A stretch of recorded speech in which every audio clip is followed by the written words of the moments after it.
On vous a appris à vouloir la discipline. Personne ne vous a montré qu'elle n'existe pas. Chaque année, les mêmes résolutions. Se lever plus tôt.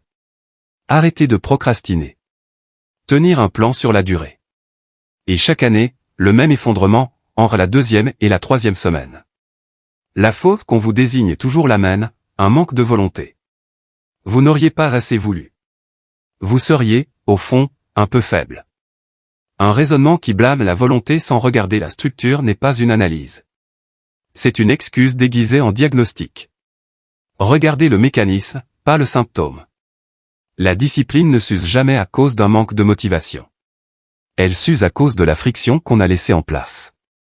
Le téléphone posé à portée de main pendant qu'on travaille. Le trajet qui rend la salle de sport pénible avant même d'y arriver. La décision qu'on doit reprendre chaque jour, alors qu'elle aurait dû être prise une seule fois pour toutes. Une étude ne suffit pas à démontrer un principe, mais le constat, lui, est vérifiable partout où on regarde. Les environnements qui produisent des résultats stables ne reposent presque jamais sur des gens plus déterminés. Ils reposent sur des systèmes où la bonne décision demande moins d'efforts que la mauvaise. On ne muscle pas une volonté.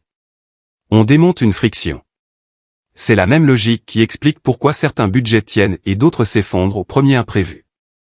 Ce n'est jamais le montant qui manque de discipline. C'est l'absence d'un mécanisme qui rend la dépense impulsive plus difficile que l'épargne automatique. Retirez la décision des mains de la volonté, et le comportement devient stable, pas parce que la personne a changé, mais parce que le chemin de moindre effort a changé de direction. Prenez n'importe quel dirigeant qu'on célèbre pour sa rigueur. Ce que vous admirez comme un trait de caractère est presque toujours, en réalité, une architecture. Des horaires fixes qui suppriment 100 micro-décisions par semaine.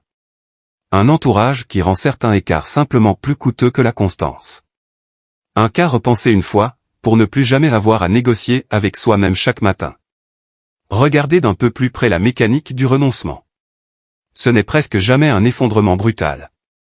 C'est une accumulation de petites négociations, chacune raisonnable prise seule. Une fois n'est pas coutume. Je rattraperai demain.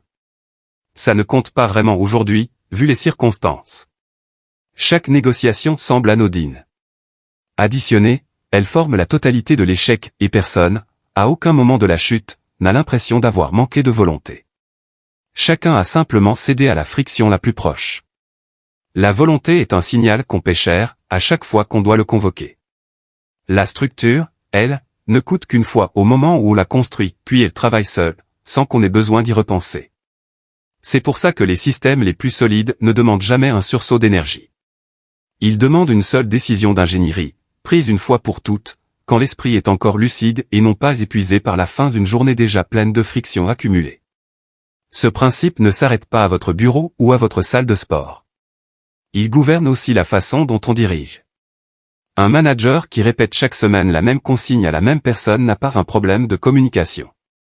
Il a un problème d'architecture, il a laissé en place un système où le mauvais réflexe reste plus facile à produire que le bon. Corriger l'individu, encore et encore, revient à écoper un bateau sans jamais chercher la fissure dans la coque. Ne confondez plus l'effort et le mérite. Un effort constant qui compense une structure défaillante n'est pas une preuve de caractère. C'est une fuite d'énergie que personne n'a pris la peine de colmater.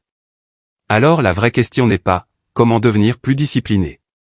La vraie question est « quelle friction, précisément, sabote ma constance aujourd'hui et qu'est-ce qui, dans mon environnement, pourrait la faire disparaître sans que j'aie besoin d'y penser demain ?» Ceux qui tiennent dans la durée n'ont pas plus de courage que vous. Ils ont simplement arrêté de compter dessus.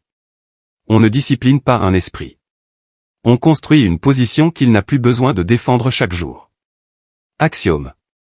Le point de départ, la ligne du raisonnement.